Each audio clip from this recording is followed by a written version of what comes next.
Hello, it's your old mate Dave Spencer back with you again, and this time we have Down Your Way Malta.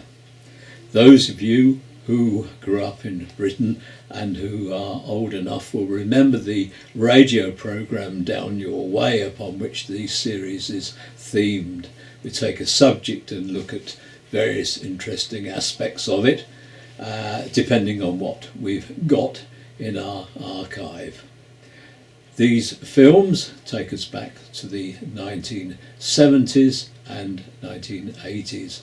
Some of the scenes featured in a very early PMP video. Now they've been scanned to high definition digital and are much better. We've spliced out all the not so good shots, so just under an hour of viewing on the full DVD, and I hope you enjoyed this brief trailer for the series.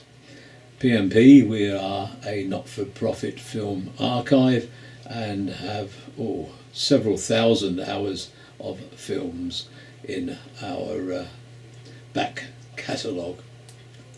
So I hope you'll visit us on our shop, on our website, and perhaps lash out on a DVD, or where I've got round to it, digital downloads.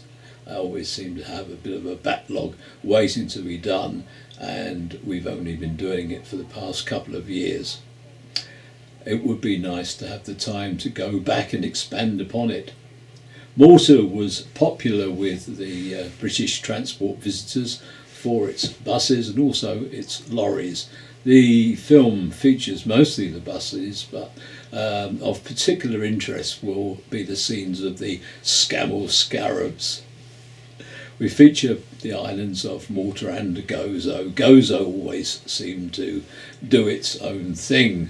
And there's a saying only on Malta, but in Malta there's a saying only on Gozo for anything that's a bit peculiar or stubborn or flies in the face of the main island. Very independent-minded people on Gozo.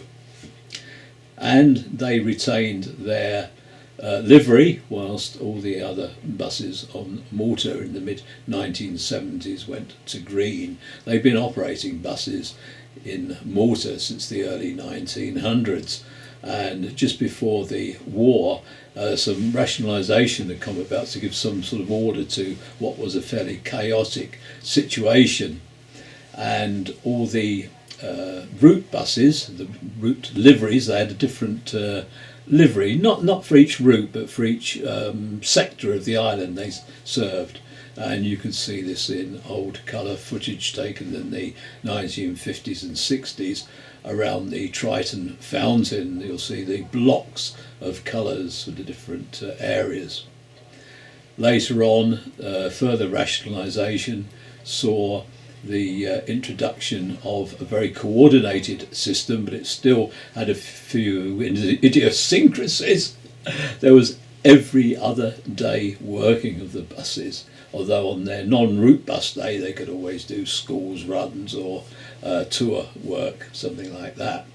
So an island with a very interesting bus story, very popular with enthusiasts, particularly from Britain, but I know the Germans like the old Mageirus Deutsches, and the Maltese were constructing their own bodies right back before the war and were very adept at achieving some unique work of art, really.